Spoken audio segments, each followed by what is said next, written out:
নরসিংদী থেকে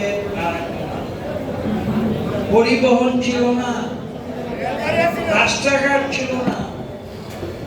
ঢাকা নরসিংদী যে রাস্তা হয়েছে, যারা প্রাচীন লোক আছেন তারা জানতে পারে প্রথম রাস্তা করেছিল কারা, তার নাম ছিল ইটালি কোম্পানি। এলাকার লোকেরা বলতো ইটালি কোম্পানি। এবং সেই রাস্তার প্রস্থ ছিল 8 ফুট। এবং ইটালিয়ানরা সেই রাস্তা বানানোর পরে সর্বপ্রথম ঢাকা থেকে আমাদের নরসিংদী পর্যন্ত পরিবহন চালু করে মুমিন কোম্পানি।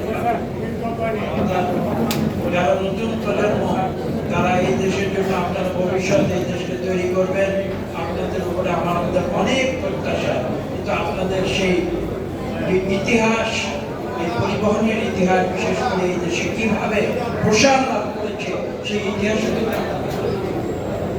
আমি একটি ছোট্ট তথ্য দিই। ইটালি কোম্পানি শুধু ইটালি থেকে এসেছিল কন্ট্রাক্ট নিয়ে এইসব রাস্তাঘাট, এই তৎকালীন পূর্ব পাকিস্তানে রাস্তাঘাট বানানো। এবং ঢাকা থেকে নরসিংদী পর্যন্ত সেই রাস্তাটি পিচ দিয়ে তৈরি হয়নি, কংক্রিট দিয়ে তৈরি করেছিল ইটালিয়ানরা তাদের প্রযুক্তি ব্যবহার করে। তখন আমাদের অঞ্চলের মানুষ সেই রাস্তা কনস্ট্রাকশনের পাশে দাঁড়িয়ে মজা দেখতে বলতো যে হে বোকারা কোথা থেকে এসছে, পিচ দিয়ে রাস্তা বানায় না, কংক্রিট দিয়ে। অথচ আজকে আবার নতুন করে আপনারা দেখেছেন বাংলাদেশের অনেক জায়গায় কিন্তু কংক্রিট দিয়ে। এই ইতিহাসগুলিও কিন্তু ভুলে গেলে চলবে না, জানতে হবে যে আজকে পরিবহন কেন এত গুরুত্বপূর্ণ হয়ে উঠেছে। শীতলক্ষার উপরে ব্রিজ ছিল না, আমি নিজে গাড়ি চালিয়ে, আপনারা শুনলে অবাক হয়ে যাবেন, 2টি টক্তা দেওয়া হতো, 2টি টক্তা দিয়ে গাড়িটি ফেরির উপরে উঠাতে হতো। আমি নিজে সেটা করেছি।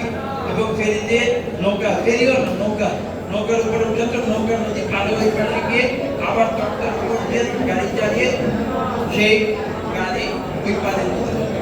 এবং অনেক ড্রাইভার ভুল করে ওই তক্তা থেকে গাড়ি কাটতে হবে। এই হচ্ছে পরিবর্তনের ইতিহাস। আজকে আপনাদের কাছে সেই পুরনো ইতিহাস বলছে, আমার কিন্তু অত্যন্ত আনন্দ হচ্ছে, আমার ভালো লাগছে যে আপনাদের কাছে আমি ফিরে আসছি একজন গাড়ি চালক। এই যে পরিবহন কেন, পরিবহনের প্রয়োজন কেন?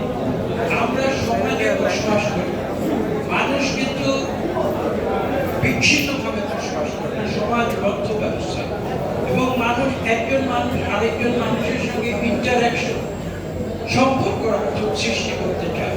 সেই কারণে আজকে আপনি গাড়িতে উঠেন কেন, আপনি আরেকজনের সঙ্গে আপনি ইন্টারাকশন